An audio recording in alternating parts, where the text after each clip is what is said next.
Ternyata sholat itu satu-satunya wasilah ibadah yang disebutkan dalam Al-Quran untuk langsung memohonkan semua kebutuhan yang kita rasakan. Bahkan sebelum kita diminta sholat, itu kalimat pertamanya bukan ibadah ya. Kata Allah, kau punya masalah apa?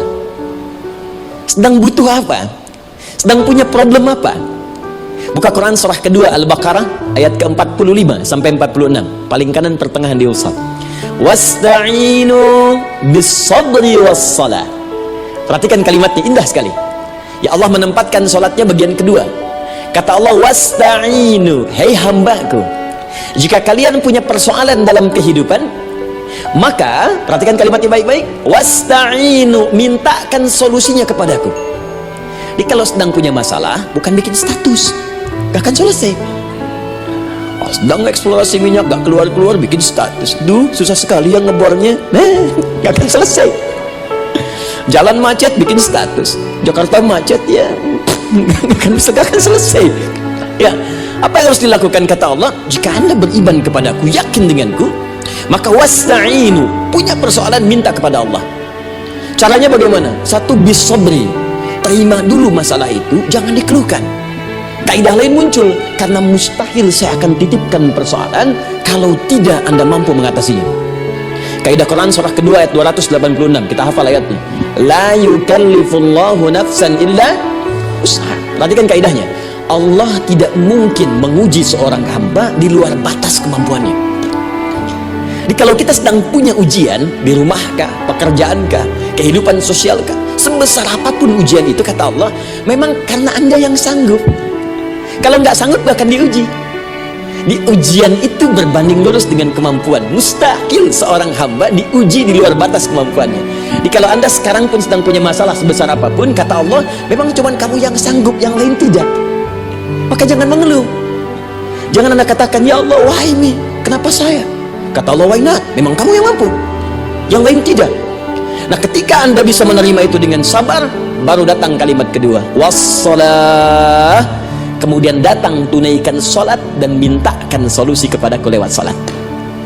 Kata Allah, jika anda punya persoalan dalam hidup, maka mintakan solusi. Terima dulu masalahnya dengan sabar, karena kita dipercaya oleh Allah. Gini cara memahaminya, Allah aja percaya dengan kita, masa kita nggak percaya diri? Allah yakin dengan kita, kita mampu, masa kita nggak yakin? Terima dengan sabar, kemudian wassalah, mintakan solusinya lewat sholat. Kata perintahnya dibuka dengan kalimat wasta'inu. Kalau kita ingin rubah kata perintah ini, fi'il amr, ingin dirubah ke dalam bentuk permohonan, minta, maka rubah kalimatnya menjadi nasta'in. Baik, wasta'inu, kata Allah, kalian punya persoalan, ayo minta solusi padaku. Terus kita pengen minta, ya Allah, kami ingin minta. Maka dalam bahasa Arab, kalau kita ingin merubah kalimat ini ke dalam bentuk permintaan, kita katakan nasta'in. Saya tanya pada anda, pernah nggak dalam sholat kita mengucapkan kalimat nasta'in? Ada? Masih kan? Baik, apa kalimatnya?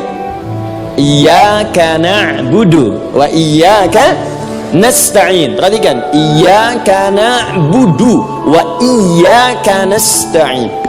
Iyyaka na'budu, iyyaka, ya Allah, engkau perintahkan aku untuk ibadah, maka sekarang aku ibadah, sholat hanya kepadamu saja. Kan kata Allah, kamu sholat, terus kita katakan iyyaka na'budu, sekarang kami sholat, ya Allah. Nama lain sholat itu ibadah. Kalau kita ibadah, na'budu. Dari mana tahunya nama lain sholat ibadah? Quran surah ke-20 ayat ke-14, fa'budni wa aqimis sholata li dzikri. Ibadah kepadaku caranya sholat. Maka saat sholat kita katakan iyyaka na'budu, ya Allah, engkau perintahkan aku untuk ibadah, sekarang aku ibadah. Wa iyyaka nasta'in, dan sekarang aku sedang punya persoalan, ya Allah, aku punya masalah, aku punya problem, dan aku yakin hanya engkau yang pasti akan menyelesaikannya. Ketika anda mengatakan iyyaka nasta'in, perhatikan hadis qudsinya. Hadisnya qudsi, ya. Al-Imam Al-Bukhari meriwayatkan, Imam Muslim meriwayatkan, An-Nasai meriwayatkan dari sahabat Abu Hurairah radhiyallahu ta'ala anhu. Ada lagi yang dari sahabatnya Anas bin Malik. Perhatikan kalimatnya, idza qala al-'abdu iyyaka na'budu wa iyyaka nasta'in, jika hambaku dalam salatnya benar membacanya, benar dari awal salatnya sampai dengan kalimat iyyaka na'budu wa iyyaka nasta'in, ya Allah, sekarang aku ibadah kepadamu dan sekarang aku punya persoalan, aku mohonkan solusinya darimu. Kata Allah, hadza baini wa baina abdi, ini perjanjian antara aku dengan hambaku. Wali abdi, hadisnya qudsi, wali abdi, kalau hambaku benar salatnya sampai kalimat ini, masalah, apapun yang dia minta sekarang aku akan kabulkan, aku akan kabulkan. Pertanyaan saya, berapa di antara kita yang sholat sampai detik ini ribuan kali ruku dan sujud yang memanfaatkan momentum ini untuk memohon? Siapa di antara kita yang ketika sholat memohon kepada Allah solusi? Jangan-jangan selama ini sholat itu hanya menjadi formalitas saja. Takbir, ruku, sujud, salam, selesai. Takbir, ruku, sujud, salam, selesai. Padahal Allah sudah menunggu hambaku, kamu itu punya masalah apa? Makanya setiap waktu dibagi 5 supaya hidup kita ringan. Subuh ke zuhur punya masalah, zuhur sholat. Begitu kita mohon, tuntas masalah itu. Zuhur ke asar punya persoalan, asar sholat. Dijawab oleh Allah, tuntas persoalan itu.